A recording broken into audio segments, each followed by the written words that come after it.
As tensions continue to grow between Washington and Beijing over Taiwan, it's important to keep in mind the much wider propaganda campaign all of this is taking place within. The United States, as a matter of habit, makes up lies and stories about all of its adversaries. We remember weapons of mass destruction used as a pretext to invade Iraq. We remember the US making up similar stories to justify its intervention in Libya, its invasion and illegal occupation of Syria, the continued aggression and sanctions against nations like Iran. It is doing a similar process to Russia over Ukraine, and it has been doing this on a massive scale against China. One of the most recent and largest propaganda campaigns the US has waged against China has been about this so-called Uyghur genocide. The Uyghurs are an ethnic minority in China's western region of Xinjiang. Years ago, the Western media was more than happy to report about the horrific terrorism taking place there. They almost delighted in the fact that Beijing seemed unable to control the chaos. There's articles like this from the BBC. Why is there tensions between China and the Uyghurs? This is from 2014, and there's an extensive list of terrorist attacks that took place not only in Xinjiang, but across all of China. And then there were articles like this from the AP.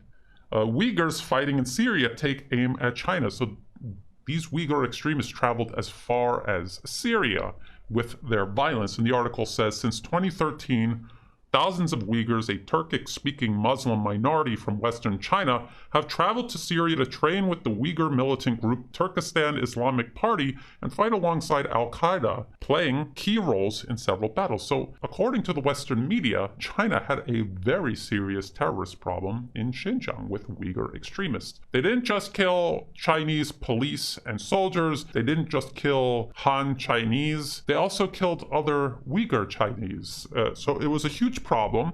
And unlike the United States, who during its war on terror resorted to military means to solve its so-called terrorist problem, China did something completely different. They went right to the root of the problem, poverty and education, and they improved the living conditions of everyone in Xinjiang. For the extremists specifically, instead of killing them or imprisoning them, they attempted to reform them. And many extremists and their sympathizers went through a program to reform them and reintroduce them as constructive members of their respective communities. And it worked. So among these claims by the US government and the Western media that China is carrying out genocide against the Uyghurs, that they've locked up 1 million Uyghurs in concentration camps, AP would go to Xinjiang and see for themselves. So this was relatively recent, and this article is titled Terror and Tourism, Xinjiang Eases Its Grip, but Fear Remains. So these were AP reporters traveling around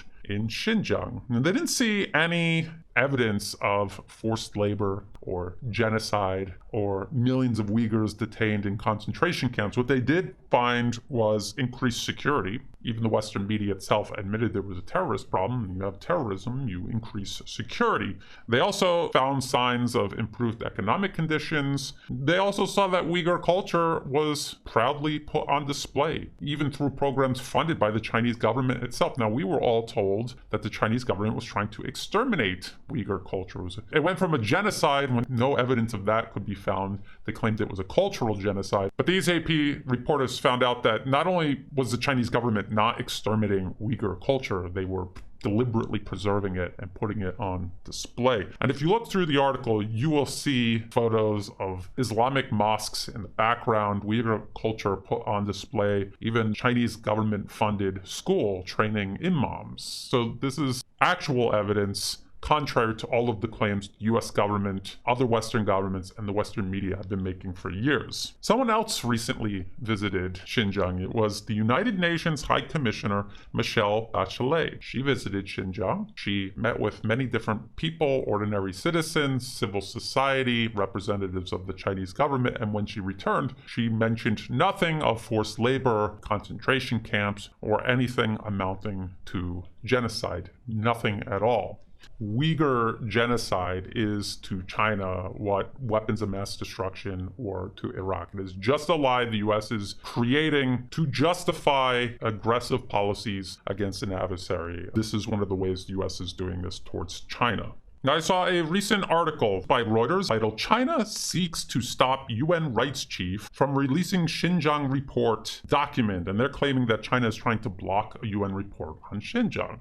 And if you were following the UN High Commissioner for Human Rights' trip to Xinjiang, and then you read the story, you might believe that this was the report the High Commissioner was going to release upon returning from Xinjiang, but it is not. The Reuters article even says, buried way down in the body of the article, the report is set to address China's treatment of its Uyghur minority. A team of rights experts began gathering evidence for it more than 3 years ago, but its release has been delayed for months for unclear reasons. Well, these rights experts are actually from the same circle of groups that have been helping buttress U.S. claims of Uyghur genocide for years. They're often funded by the US government themselves, and if you read through their reports as I have, you will find that it's all based on hearsay. There is no evidence at all presented. A lot of these organizations are funded by the United States National Endowment for Democracy. The NED funds these organizations like the World Uyghur Congress, Uyghur Human Rights Project, Campaign for Uyghurs, and many more. And so these are experts linked to these groups funded by the US government or benefiting from US government funding, and they are going to put out this report. And it's completely divorced from the High Commissioner's actual trip to Xinjiang. It is going to tell a different story than what the High Commissioner saw with her own eyes. So if China actually was trying to block this report, that's probably the reason why. It's because it's not representative of what's actually taking place in Xinjiang. It's representative of US efforts to smear China and accuse it of carrying out genocide in Xinjiang. Nothing in the report will be based on actual evidence taken from Xinjiang. These organizations the US funds are based in Washington, D.C., or in various European capitals. None of them are actually based in Xinjiang, China. It's a lot easier to convince people that China is evil and the aggressor. And one last thing, I just want to make this point. If you understand that the US government, other Western governments, and the Western media in general lie about everything, if you understand that they're lying to you about Russia and the situation in Ukraine, if you understand that they're lying to you about US foreign policy in the Middle East, but then you find yourself repeating things that the White House or the State Department or Fox, CNN, and MSNBC are saying about China, you might be falling for their lies. You might just be doing that. And you have to stop and ask yourself, what is the actual evidence of this? Is this the first time these circles of interests are actually telling the truth? China is the first thing they're telling the truth about? Or are they also lying about this? And why am I personally falling for these lies? This is an important question to ask yourself.